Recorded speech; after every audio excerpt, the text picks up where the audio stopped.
tidak bermaksud menggurui, sok tahu, sok pinter, sok paling benar, sok paling rohani. Enggak. Ya, saya tadi punya bahasa agak keras. Saya bantai yang begituan dalam diri saya. Sebab itu sebuah kesombongan. Jadi jangan berpikir pendeta datang mau sok tahu, mau lebih pinter, lebih rohani. Enggak sama sekali enggak. Nah, saya tadi pagi bicara banyak hal soal ya lebih ke prinsip dasar, mendengar, disiplin. Tapi hari ini saya ingin sampaikan sebuah prinsip sederhana namanya balancing atau keseimbangan. Katakan keseimbangan Bapak Ibu. Nah begini, Bapak Ibu boleh naik mobil bail-out, Mercy, BMW atau apa saja. Kalau bannya tidak simetris, maka Bapak Ibu tidak akan nyaman naik mobil yang misalnya bannya benjol begitu. Coba aja, nggak usah dicoba.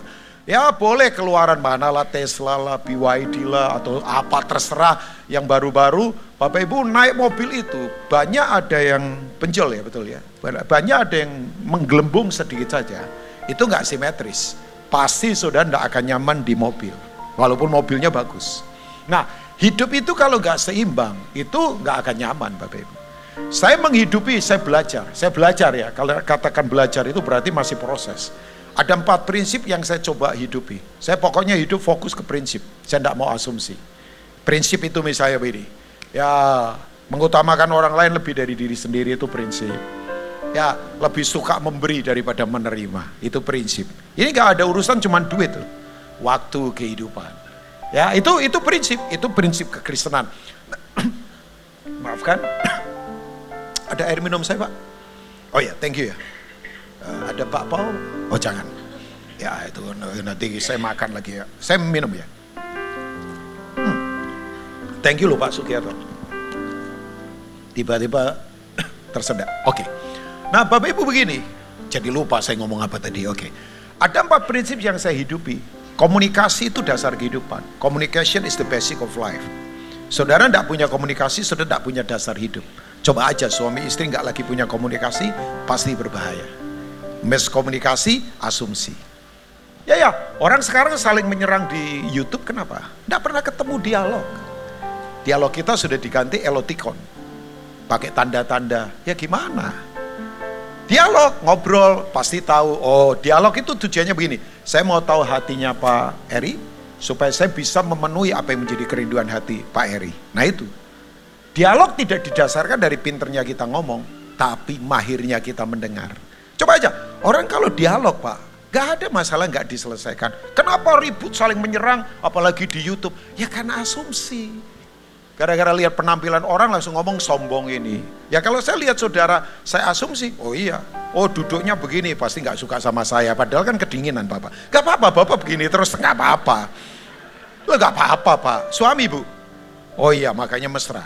Ya sudah, ya gak apa-apa, begini lagi gak apa-apa. Karena kedinginan. Tapi kalau saya kemudian asumsi, oh sombong ini, ya misalnya itu asumsi. Asumsi itu maybe yes, maybe no.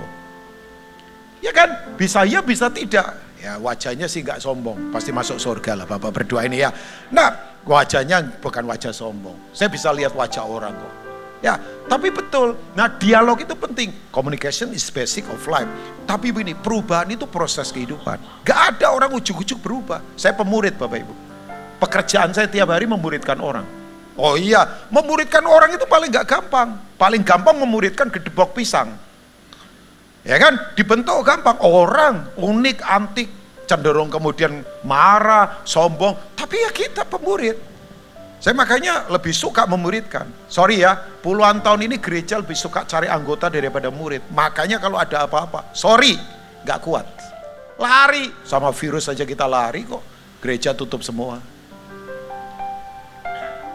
Ya atas nama regulasi oke lah. Tapi banyak Bapak Ibu. Ini belum persecution loh. Belum kamu percaya Yesus, ditodong pakai pedang. Belum sampai ke situ. Itu, karena pemuridan itu penting. Pemuridan itu bagi hidup, bukan bagi otak. Makanya firman kalau cuma di otak, pasti cemasan. Nah firman gak di hati. Di pengetahuan, udah begitu dibanding-bandingkan lagi, iya enggak, ya menurut teori yang saya terima di university kayaknya enggak begitu. Ya firman kalau cuma di otak sudah tetap cemas walaupun Kristen. Tapi kalau firman di hati enggak ada yang perlu dicemaskan. Loh, Iya kan? Itu tuh. Nah, perubahan itu proses. Gak ada orang yang ujuk-ujuk berubah. Makanya saya gak suka buang orang. Hari ini mungkin dia salah, tapi minggu depan, tahun depan dia berubah. Ya kan? Karena perubahan itu proses. Gak ada. Didoakan tiba-tiba berubah. Itu sulap namanya. Oh, Pak Rubin gak percaya kuasa doa? Oh, percaya banget. Saya yakin doa jadi trigger untuk orang mengalami Tuhan. Tapi kalau gak menghidupi firman, tahu gak Benny Hinn? Benny Hinn tahu ya? Nggak tahu juga tetap masuk surga kok Bapak Ibu. Nggak ada. Tahu Benny Hinn ya? Benny Hinn itu kan acara kruset suka itu Pak, doain orang sembuh. Dan memang banyak yang sembuh. Tapi tahu nggak Bapak Ibu? Beberapa orang yang sembuh mati lagi. Kenapa? Ya kenapa? Ya setelah sembuh, tadinya sembuh dari misalnya apa, diabetes atau apa, setelah itu makannya ngawur lagi. So, makan sembarangan, hidup sembarangan, ya tetap mati juga akhirnya. Karena dalam proses itu kita menghadapi prinsip kehidupan. Oke. Yang berikutnya lagi, kesepakatan kuasa kehidupan. Komunikasi is the basic of life, perubahan adalah proses kehidupan, kesepakatan itu kuasa kehidupan. Di mana 2-3 orang sepakat, di situ Tuhan akan menjawab yang kita minta. Makanya suami istri tolong, kalau nggak sepakat jangan ambil keputusan. Saya paling tidak berani ambil keputusan kalau istri saya tidak setuju. Apa saja, termasuk yang kecil. Sebab kan Matius 18 berkata, di mana 2-3 orang berkumpul dengan sepakat, permintaan mereka akan dikabulkan oleh Bapa di surga. Karena kesepakatan itu kuasa kehidupan. Oh ya, makanya keluarga kalau rukun diberkati. Keluarga kalau terpecah-pecah, sorry ya, susah diberkati. Tapi duitnya banyak Pak, ya ampun. Berkat gak ada urusan dengan duit. Yalah, duit banyak kalau gak bahagia buat apa? Mending duit banyak dan bahagia. Yang amin dicatat malaikat tadi. Oke lah, saya tidak akan khotbah ke sana. Saudara kayaknya seneng ini kalau duit banyak begini ya. Tidak lah, saya tidak akan khotbah ke sana. Tapi begini Bapak Ibu, tapi ada yang prinsip keempat. Namanya keseimbangan itu kunci kehidupan. Nah oke. Rom 11 ayat yang ke-22. Roma 11 verse 22. Ya, thank you multimedia. Ya, jadi saya maafkan ya berganti-ganti, maksudnya topik ini saya taruh di sana saya taruh di sini, nggak berdosa lah Pak ya. Cuman ini aja kok, ganti-ganti aja. Sebab itu perhatikanlah kemurahan Allah. Apa itu kemurahan? Apa itu? Grace, anugerah. Anugerah itu apa? Saya tidak mampu, tapi saya mampu karena Tuhan memberi kemampuan pada saya. Anugerah itu begini, yang memberi tidak punya kewajiban, yang diberi tidak punya hak. Hak saya apa nuntut sama Tuhan? Gak ada. Kewajiban apa Tuhan punya untuk menolong saya? Gak ada. Wong saya orang berdosa. Tapi yang luar biasa, dia beri. Jadi anugerah itu begini, yang memberi tidak punya kewajiban, yang diberi tidak punya hak untuk menuntut. Itu anugerah. Susah dilogikakan, tapi nyata. Saya secara manusia, gak mungkin jadi manusia. Tapi jadi manusia tuh. Papa saya jatuh usaha, 8 bersaudara, saya kerja di pasar bertahun-tahun jadi kuli, gak apa-apa. Pundak saya kuat karena ngangkutin barang. Yang penting gak minta orang. Orang pikir gak mungkin jadi orang. Jadi tuh. Kalau orang tanya gimana? Anugerah. Saya 40 tahun lebih pelayanan. Kaki saya banyak mendarat ke banyak tempat. Saya tidak ukur pelayanan sukses di luar negeri. Sering lah beberapa kali dalam anugerah Tuhan. Tapi ke pedalaman sering juga. Siapa saya? Ada koneksi? Enggak. Saya tidak suka cari koneksi. Nawar-nawarkan diri? Oh come on. Enggak. Saya tidak main medsos. Ya. Satu kali saya ditelepon orang dari Vancouver. Pak Rubin pelayanan di sini. Dari mana Bapak tahu saya? Enggak tahu. Tim doa berdoa, wajah Bapak nongol. Kita tengking-tengking malah makin jelas. Terus gak panggil saya, dia deg-degan Pak. Jadi ini dari Tuhan. Pak jangan main-main sama pendeta yang diurapi. Dibuat deg-degan, gelisah, gak bisa tidur. Jadi saya dipanggil, saya pergi ke sana. Gak kenal, coba aneh kan? Dan dikenalin Pak Yosia, dan dikenalin Pak Rubin Adi, dan dikenalin sama siapa lagi? Enggak dikenalin, enggak lah. Ya kadang kala ada teman-teman kenal, tapi enggak. Coba, siapa itu? Ya Tuhan. Dan memang di sana Tuhan mau saya ada di sana. Oh ya. Itu tadi yang saya mau katakan buat Bapak Ibu semua. Oke, kembali kemurahan Tuhan. Tapi begini, jangan lupa. Dan juga kekerasannya, ini seimbang. Jadi antara disiplin dengan kemurahan seimbang. Saudara kalau punya anak misalnya ya, saudara larang terus nanti jadi anak pemberontak. Apa-apa jangan, mau pergi main dikirim intelijen. Ya kan, pakai apalah, sekarang detektif bayaran kan banyak. Ya, makanya sekarang saya prihatin ya, orang pacaran saja sekarang transaksional. Dari keluarga mana ini, kaya enggak, pendidikannya seperti apa, come on. Orang lupa bahwa berkat dari Tuhan. Saya sengaja teriak Bu supaya kaget. Sebab saya lihat banyak yang ngantuk. Memang gedung gereja tempat ngantuk paling enak nomor 2 setelah salon. Ya, jadi kalau yang cuan-cuan begini, cuman hati-hati ya. Kalau dengar khotbah ngantuk, itu rohnya bahaya. Jangan seneng. Oh, memang di rumah Tuhan meneduhkan ya Pak. Enggak. Itu roh saudara berarti tidur. Bangun. Saya kalau ibadah nggak pernah ngantuk tuh, kurang tidur, tapi nggak ngantuk. Orang berkata, saya tuh paling bisa tidur kalau baca firman. Saya baca firman seger, makan. Kalau orang baca firman sampai tidur, itu rohnya Pak. Nah itu kalau roh sampai begitu, saudara menangislah, serius. Roh itu kalau mati hati nurani tertutup, roh itu kalau mati nggak bisa menyembah Tuhan. Saudara menyembah pakai apa? Cuman musik, cuman nyanyi, come on. Di surga suara keren. Saya kalau pergi ke Ambon, ke tempatnya Pak Kris Manusama, ya ampun, orang Ambon kalau nyanyi, ini jemaat saja bagi suara 1, 2, 3, 4. Orang Ambon, yalah, Ambon itu kan penyanyi di bawah malaikat, malaikat baru orang Ambon. Revi itu, Maniputi. Tadi WL-nya, papanya Pak Hendri Maniputi. Penyanyi keren tuh, kesukaannya, kesayangannya Om Alex Abraham Tanu Saputra. Oh iyalah, cuman saya baru tahu anaknya ternyata. Makanya Ambon nguap saja nggak fales apalagi nyanyi. Duh, iyalah. Saya tahu beberapa saudara tepuk tangan saja fales tadi. Ya, tapi kalau ngitung duit jago. Nah itu panggilannya lain memang. Saya khotbah apa sih ini sebetulnya? Oke, saya tetap khotbah. Nah, begini Bapak Ibu, jadi saya lupa, tapi kita kembali ke sini. Enggak, saya enggak lupa. Jadi ini seimbang. Oh ya, ada anak yang dilarang-larang terus nanti jadi pemberontak. Tapi kalau anak dikasih permisi terus, ya bahaya. Jadi anak manja. Apa-apa boleh, apa-apa boleh. Pak, nanti malam pulangnya malam. Oh enggak apa-apa, minggu depan pulang juga enggak apa-apa. Ya, rusak. Mesti seimbang antara kemurahan dan disiplin. Oke, ayat berikutnya, saya nyambung ya. Yaitu kekerasan atas orang-orang yang telah jatuh, tetapi atas kamu kemurahannya, yaitu jika kamu tetap dalam kemurahannya. Jika tidak, kamu pun akan dipotong juga. Saya itu dalam anugerah Tuhan, dalam anugerah, wong hidup saya ini anugerah. 15-16 kali saya ke Israel. Gak harus pergi selalu, kadang kala saja. Sebelum Covid saya jalan karena baptis beberapa orang. Ya, saya itu paling suka kalau di border Jordan dan Israel, namanya Mount of Nebo. Gunung Nebo. Itu saya duduk, tim sudah turun, saya sendirian. Saya ngomong sama leadernya, anak rohani saya, tolong kakak di sini sebentar ya. Di sana ngapain? Saya merenung, saya menangis. Tahu nggak kenapa? Saya tidak kultuskan tempat. Itu tempat terakhir Musa tidak bisa masuk Kanaan. Siapa Musa? 40 tahun lebih pimpin bangsa Israel keluar dari Mesir. Dosanya apa? Selingkuh? Enggak. Korupsi? Enggak. Membunuh? Enggak. Kesalahan Musa adalah Tuhan suruh berfirman, dia pukul bukit batu, remeh kan. Tapi Tuhan berkata, kamu langgar kekudusanku Musa. Makanya kalau Tuhan perintahkan, jangan coba-coba dilanggar. Jangan takut sama setan lah, takut sama Tuhan. Setan kok ditakuti. Orang sekarang lebih takut pada nggak punya uang daripada takut akan Tuhan. Makanya orang sekarang lebih suka ambil jalan pintas daripada jalan proses. Salib nggak laku Pak sekarang.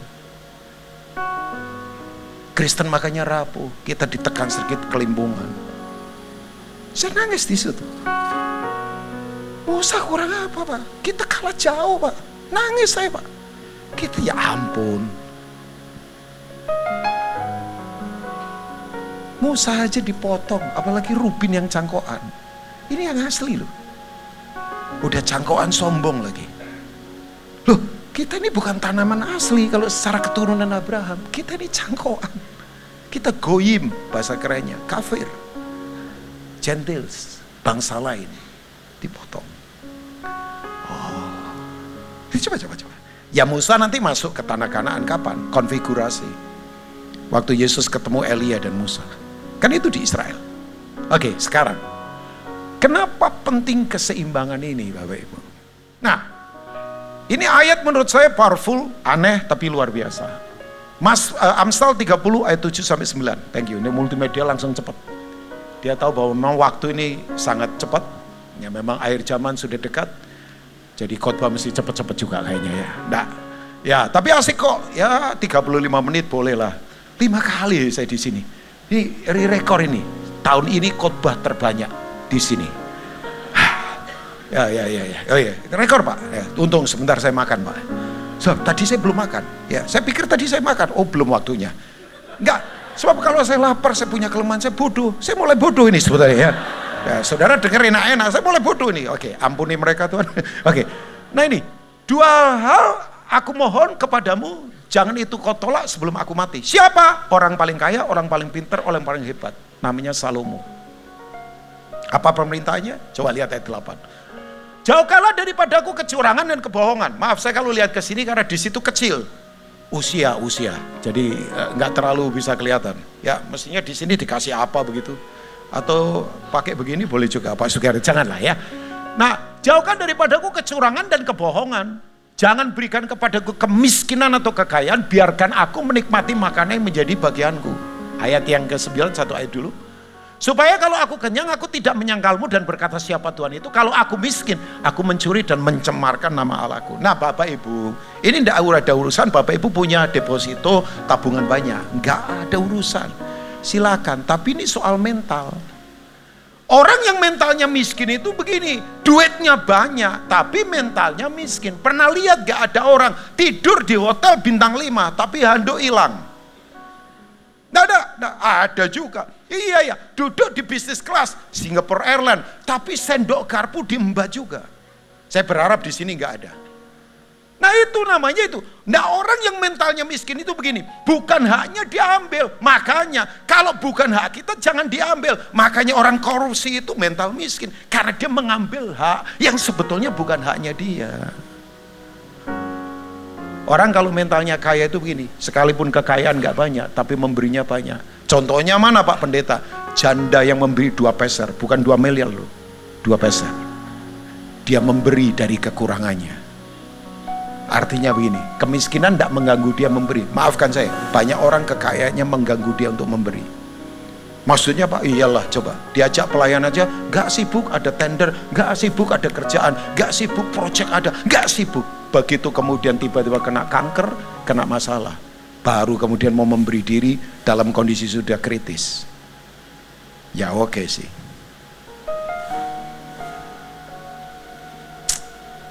Ada orang berkata, iman sih iman Pak Pendeta, kalau nggak ada duit gimana?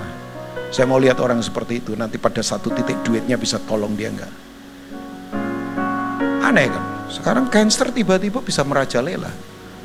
Apapun isunya terserah. Orang ini efek apa COVID terserah. Tapi memang betul, waktu enggak main-main sekarang. Kita lagi doakan Pastor Risa Solihin, mungkin dengar ya. Oh iya, saya kaget loh. Kita lagi doakan. Masih di rumah sakit I think. Tahulah Pak Eri tahu ya, Risa Solihin. Saya bilang, Akang ini sehat, tiba-tiba sakit. Pendeta bisa sakit juga Pak Rubin. Ya ampun. Pendeta manusia juga. Tapi waktu loh. Nah sekarang, ada beberapa keseimbangan yang saya berharap ini jadi berkat buat Bapak Ibu semua. Yang pertama begini, tolong seimbang antara masa lalu dengan masa depan. Ada banyak orang kasihan, terpenjara terus masa lalu. Kepahitan terus, nginget kesalahan orang terus, kasihan Bapak Ibu. Hidupnya istilah kerennya tidak bisa move on. Ya udahlah, sorry, saya punya kesalahan juga di masa lalu. Ambil tindakan buruk pernah juga. Gagal juga, gagal. Pak Rubin sering gagal, ya ampun saya ini sarjana kegagalan. Tapi kan begini, enggak, kegagalan tidak memberi identitas saya bahwa saya itu tetap anak Tuhan. Saudara boleh gagal, saudara tetap anak Tuhan. Cuman kan begini, kalau ada orang buruk masa lalu karena keputusannya buruk, hari ini masih tetap buruk, ya memang hidupnya buruk. Karena masa lalu itu tidak bisa dilupakan, masa lalu harus dipelajari jadi pembelajaran. Iyalah, ada nasihat naib begini, udah lupakan masa lalu ya. Kita bukan komputer yang kemudian data di riset semua hilang. Enggak lah. Saya hari ini kalau buka kaos kaki, itu di kaki kiri saya masih ada bekas luka Pak Eri. Lukanya panjang. Gara-gara apa? dulu saya kan pemain bola, begini-begini striker, pembagi bola dan kadang menyerang. Oh asli, saya lari cukup cepat. Kalau sekarang enggak, ya sekarang lari dari kenyataan, lari dari masalah, lari dari tanggung jawab lah. Enggak lah, olahraga saya lari murah lah ya.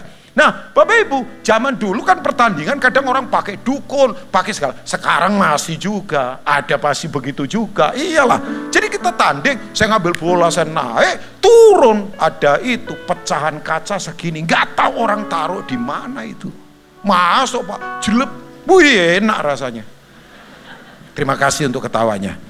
Bapak Ibu tahu, saya jalan melewati pinggir gereja. Waktu itu ibadah youth, saya olahraga dulu. Sebelum itu saya kemudian nanti ibadah. Nah yang khotbah omnya Om Rubin, Pak Rubin Adi Abraham, Ketua Sinode GB, namanya Om John Rusli. Sampai hari ini, itu senior saya yang saya hormati sampai hari ini. Beliau masih ada. Jadi Om John lihat, kenapa temanmu ngomong sama teman saya? Oh kena itu Om, kena kaca. Jangan diobati dong. Loh, tapi dia ngomong diobati, nggak cuma ngomong, kasih uang ke teman saya, ambilin alkohol, obat merah, plester. Jadi dia cekatan, lulusan Amerika teologi, tapi pinter merawat luka. Saya mau jadi pendeta yang begitu, nggak cuma pinter khotbah, tapi praktek. Makanya yang sulit buat saya adalah mempraktekkan yang saya khotbahkan dan mengkhotbahkan yang saya praktekkan. Itu sulit. Khotbah gampang lah kalau memang punya panggilan khotbah. Ya, saya bukan kemudian, wah ini bukan, memang callingnya pengkhotbah. Tanya saja sama Pak Yosia, tanya saja sama pembicara di sini. Ya memang callingnya khotbah, ya gampang. Tapi prakteknya itu yang penting. Bapak Ibu tahu, langsung diobati. Aduh, saya masih sakit, rasanya sakit kayak dulu itu masih terasa. Langsung disiram alkohol. Wih, saya nangis, dilawat Tuhan. Sakit Pak. Ya. Terus kemudian dikasih obat, diplester. Teman saya lebih dahsyat lagi, di waktu gempa Palu, mantunya, itu gempa Palu kan nggak begini, lari-lari nginjak-nginjak seng, nginjak-nginjak pecahan kaca, luka di mana-mana, dijahit ada yang lebar jahitannya tanpa obat bius. Langsung, udah, jangan diingat-ingat rasanya kayak apa Bapak Ibu. Tapi begini Bapak, kalau orang tanya, Pak Rubin lukanya masih ingat? Ya masih, rasa sakitnya dulu, ya masih ingat juga. Tapi apakah sakit? Enggak, saya pukul-pukul sudah enggak apa-apa. Nah masa lalu itu begitu, udah lupakan, jangan sakit terus. Ini gara-gara dia nih saya miskin, ini gara-gara dia saya begini. Udah move on saja. Memang kita tidak bisa lupa, tapi menjadi pembelajaran. Nah yang penting begini, sayangnya orang malah takut pada masa depan. Masa depan itu pasti, tua itu pasti, mati itu pasti, ketemu Tuhan itu pasti. Pak, tapi kan sekarang kita bisa SSTK ke South Korea Pak, ya kan ditarik-tarik benang, disetrika-setrika kan muka, ya terserah, ditarik kanan melorot kiri, ditarik kiri melorot kanan, ditarik dua-duanya melorot semuanya Bapak Ibu. Karena begini, nah tua itu pasti, mati itu pasti, ketemu Tuhan itu pasti. Makanya saudara sekarang ini harus mempersiapkan diri, bersahabatlah dengan Tuhan, dekatlah dengan Tuhan, karena kita pasti ketemu Tuhan, mungkin besok, mungkin minggu depan, mungkin tahun depan. Sayangnya banyak orang yang takut masa depan. Lah masa depan itu pasti kok. Masa lalu udah lupakan, jadi pembelajaran.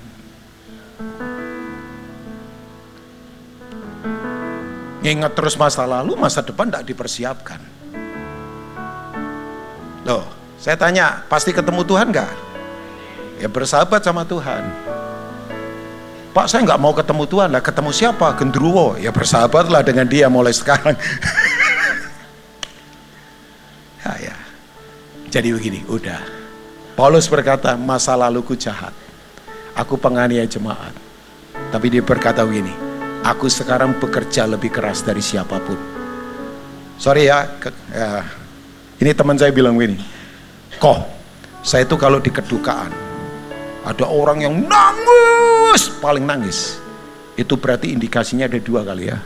Yang pertama dia sayang sekali pada orang yang meninggal, atau yang kedua dia sedih sekali karena dia sakiti hatinya.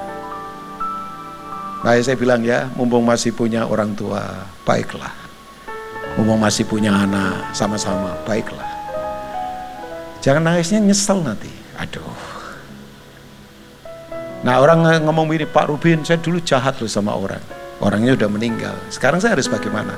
Saya bilang, tebus kesalahanmu dengan cara apa? Baik pada orang yang Tuhan percayakan untuk ketemu kamu, berkati. Ya dong, masa lalu harus ditebus.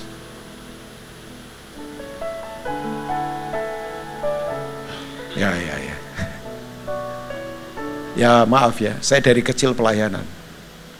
Mungkin ya nggak ngomong apa. Kategori jahat kalau secara dunia saya mungkin nggak lakukan. Saya baik sama orang tua, saya baik sama adik-adik, saya baik sama om tante. Ya dari kecil pelayanan. Tapi orang berkata, kok kamu kerja keras sekali di pelayanan untuk apa?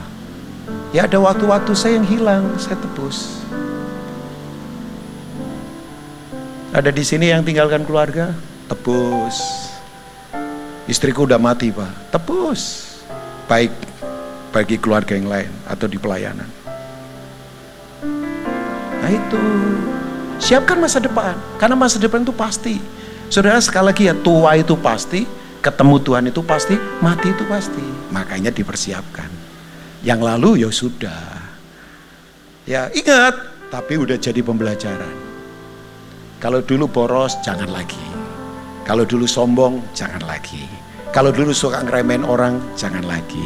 Kalau dulu suka nyakiti dengan perkataan, udahlah, bertobat. Udah, jangan lagi. Ya, udah. Wajahnya sedih, minta segera selesai. Saya mau selesai. Sebab saya tutup dengan yang kedua. Keseimbangan apa lagi? Keseimbangan apa lagi? Antara jawaban doa dengan proses Tuhan. Itu perlu seimbang. Ya, apa maksudnya Pak? Coba kita lihat. Lukas pasal yang ke-11. Thank you multimedia ayat 9. Ya, ini pemain musik sudah disuruh naik, itu tanda profetik bahwa pendeta harus segera selesai. Ya, kalau belum selesai, singer saya penari naik, itu pendeta diusir. Pergilah pendeta. Panggungmu sudah nggak ada. Nah. Gak apa-apa Ibu ya, bercanda. Dia pemusik senior itu, jadi saya harus hormat, sebab kalau enggak nanti kualat dalam kehidupan. Henry mana? Henry gak ikut naik juga? Oh ya gak usah lah. Ya Henry anak lama saya, jadi ya oke. Gak perlu penjelasan lebih lanjut, tapi begini. Oleh karena itu aku berkata kepadamu, mintalah maka akan diberikan kepadamu, carilah maka kamu akan mendapat, ketoklah maka pintu akan dibukakan bagimu. Ini yang bicara Yesus. Ya, tapi dari ayat ini ada orang berdebat. Ngapain minta-minta? Kan Tuhan Maha tahu rambut di kepala saya terhitung. Akhirnya perang ayat. Oh enggak, kamu harus mintanya detail lagi. Sepatu nomornya berapa, produknya mana, dikirimnya pakai apa. Ya kemudian ya itu ada yang begitu juga. Kalau kamu minta, tolong minta ketok. Kalau ketok belum dibuka, ketok lebih keras lagi. Kalau belum, gedor. Kalau belum, dobrak pakai kayu supaya dibuka. Ada yang ngomong, enggak, Tuhan Maha tahu, ribut, perang urat sampai tensi naik, stroke. Ya buat apa? Oke. Nah, ayat yang ke-10. Ya ini dia. Karena setiap orang yang meminta menerima, setiap orang yang mencari mendapat, dan setiap orang yang mengetok baginya pintu dibukakan. Percayalah, ini konteks antara bapak dengan anak. Pertanyaan saya, mana ada sih bapak yang gak seneng anaknya minta? Anak saya lahir 24 tahun yang lalu. Jadi hari ini dia berusia naik lagi. Ini persis, saya lagi pelayanan. Saya masih ingat. 5 subuh waktu dia lahir di Jogja oleh Profesor Anwar, Dekan Fakultas Kedokteran. Saya bilang, Prof diem ya. Begitu nanti istri saya ngelahirin, Prof diem. Coba, Dekan UGM saya perintahkan. Ya, jadi dia diem. Kenapa? Saya mau anak saya dengar suara saya dulu sebelum dengar suara yang lain. Karena papanya wakil Tuhan di bumi. Ya saya suruh dorong, yang saya mentor, kamu kalau istrimu melahirkan, tungguin, dan anakmu harus dengar suara papanya bernubuat lewat firman. Betul, lahir 5 pagi. Saya bernubuat, bla. Nah, kamu akan melayani Tuhan, bla. Nah, salah satu nubuatannya, nak, kamu tidak akan susah seperti papa dulu pernah susah. Nak, kamu tidak akan pernah punya sepatu lubang seperti dulu papa sepatumu lubang karena tidak ada uang untuk membeli. Nah, kamu tidak akan punya pakaian lusuh seperti dulu pakaian papamu lusuh. Nah, kamu tidak akan punya tas lubang seperti papamu dulu tasnya satu-satunya lubang. Cuman doa saya nggak tahu tren. Ternyata tren kedepannya suka yang lubang-lubang. Lah saya nggak tahu tren Pak. Wong pendeta bukan desainer pakaian, ya kan? Yang ketawa mengerti yang saya katakan ya. Saya itu kan lubang-lubang ya, nggak apa-apa, keren kan? Cuma saya nggak tahu kan. Nah, Bapak Ibu, ya. Saya berdoa minta sama Tuhan, dikabulkan. Tahu nggak Bapak Ibu? Tiap hari saya tumpangin tangan, kamu sekolah di Australia, kamu dari usia 2 tahun dicatat istri saya. Nah saya lupa, betul, dia kuliah di Australia, selesai.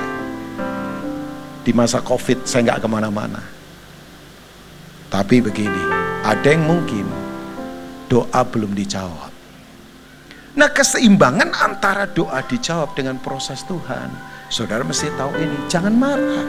Makanya ayat yang berikutnya, saya selesai dengan ayat 12. Coba. Ini seimbang. Bapak manakah di antara kamu jika anaknya minta ingkar daripadanya akan memberikan ular kepada anaknya, itu ganti ikan. Nah pertanyaan saya, standar ikan saudara dengan standar ikannya Tuhan sama enggak? Jangan-jangan yang saudara minta bukan ikan tapi ular. Tuhan nggak mau kasih. Oh bisa. Nah ciri dari ular apa? Selalu doanya mementingkan diri sendiri. Makanya Yakobus berkata, kamu berdoa kamu tidak dapat apa-apa. Karena doamu kamu pakai untuk memuaskan hawa nafsumu. Nah pertanyaan saya, standar ikan kita sama standar ikannya Tuhan sama enggak? Atau jangan-jangan yang saya minta bukan ikan tapi ular. Prinsipnya nggak ada bapak yang menahan terbaik dari anaknya. Tapi kalau belum ya jangan marah. Saya tutup ya, selesai. Ada 2 misionaris, satu namanya David Swell Flood, suami istri, bawa anak namanya David Junior, dengan rekannya namanya Joel dan Berta Erickson, pergi ke itu, daerah Afrika, namanya Zaire. Thank you Lord. Oke, saya tutup dengan ini, Bapak Ibu tahu, pelayanan, tahun 1921, mereka pelayanan masuk ke satu desa ditolak. Karena dukonya bilang, jangan terima orang asing, nanti terkutuk. Misionaris ditolak, nggak menyerah. Mereka bikin rumah lumpur di pinggiran, pakai tanah. 6 bulan nggak dapat apa-apa, padahal sudah berdoa. Akhirnya Joel berkata, Fit, saya kayaknya bukan panggilan di sini, saya pulang ke Swedia. Mereka 2 dari Swedia. Oke, pulang. David berkata, saya akan bertahan dengan Swell, istrinya lagi hamil, dengan anaknya 2 tahun. Malaria mendera mereka, karena itu daerah ngeri. Malarianya luar biasa. Tahu Bapak Ibu? Pelayanan cuman hasilnya setara dunia, 1 anak 8 tahun orang kulit hitam, budaya nggak nyambung, bahasa nggak nyambung, dilayani jadi bertobat. Udah, saya mau melahirkan, asupan kurang, kena malaria terus, mati. David kecewa. David berkata nggak ada Tuhan, pulang ke Swedia. Akhirnya anaknya ini dinamakan Aina, kemudian dibawa ke tempat base camp misi di Swedia, dikasih ke Joel, rawat anak ini. Saya rawat David, saya nggak tahan melihat penderitaan yang dialami istri saya. Udah puluhan tahun David kemudian mabuk-mabukan, minum-minuman, udah nggak pelayanan, nggak ada Tuhan katanya. Akhirnya Angie, Aina ini jadi Angie, dirawat Joel, ternyata di ladang misi Joel dan istrinya Berta diracun, mati. Angie sebatang kara. Puji Tuhan, ada orang namanya Herbert Harks dari Amerika, adopsi dia, dibawa ke Minneapolis. Saya cepat cerita, saya baca ini saya menangis. Bapak dibawa ke Minneapolis, jadi gadis besar, nikah dengan namanya Dwayne. Mereka yang ngajar sekolah Alkitab, tiba-tiba ini sekian puluh tahun, nggak tahu mamanya siapa, papanya gimana, tiba-tiba ada majalah itu menceritakan kebanan rohani yang terjadi di Zaire. Begitu lihat, loh ada kuburan, di situ ditulis kuburan dari pionir pelayanan misi, namanya Shea Flood, darahnya berdesir. Weh, my mom, dia ngomong sama Dwayne, suaminya, yuk kita cari ke Zaire, ini kuburannya mama ada, kuburannya sudah bagus sekali. Dan mereka pun berkata, yuk kita cari dulu papa, ada di Swedia, papa 75 tahun masih hidup, menurut majalah ini, dicari. Sebelum mereka ke Swedia, mereka terbang ke London, karena ada Pastors Conference seluruh dunia, ketemu pembicara dari Zaire. Tahu nggak di Zaire itu ada 120.000 jemaat, satu rumah sakit yang melayani ribuan orang yang susah, kemudian 30 pos yang pelayanan ke seluruh dunia di Zaire. Ketemu, mereka janjian mau ketemu di Zaire. Mereka terbang ke Swedia, ketemu papanya pemabuk berat di flat kumuh. Jadi Angie berkata, Pap, ini Aina. Wah, David nangis, 75 tahun, puluhan tahun dari kecil nggak pernah ketemu anaknya. Dia bilang, Papa nggak bermaksud buang kamu, tapi penderitaan, Papa gagal, Papa menabur, nggak ada hasil, doa Papa nggak dijawab. Tapi Angie berkata begini, Pap, Tapi kan kita sekarang sudah bertemu. Tuhan baik. Begitu dengar kata Tuhan, botol minuman dia lempar. Biar, gak ada Tuhan. Jangan sebut nama itu lagi. Marah luar biasa. Angie tenang dulu. Ya, Bapak Ibu setelah itu dipeluk. Pap, aku mau cerita. Sebelum Angie ke Swedia, aku ketemu orang di London, seorang pastor dari Zaire, 120.000 jemaat, 30 pos pelayanan ke seluruh dunia, satu rumah sakit yang ribuan orang miskin ditolong tiap hari for free. Orang itu namanya Pastor Ruhigita Dagora. Siapa itu? Dia bilang, itu anak kecil yang keluar masuk kampung bawa telur, yang papa mama layani tiap hari. David nangis, Pak.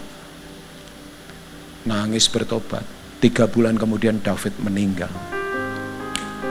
Keluarga ini terbang ke Zaire, kuburan bagus, pelayanan hebat, 120.000 jemaat.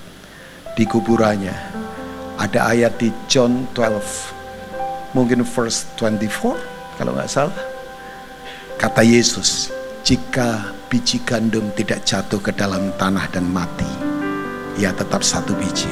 Tapi kalau dia jatuh ke dalam tanah dan mati, ia akan menghasilkan banyak buah. Saya nangis, saya berkata, jadi jangan marah kalau belum berhasil.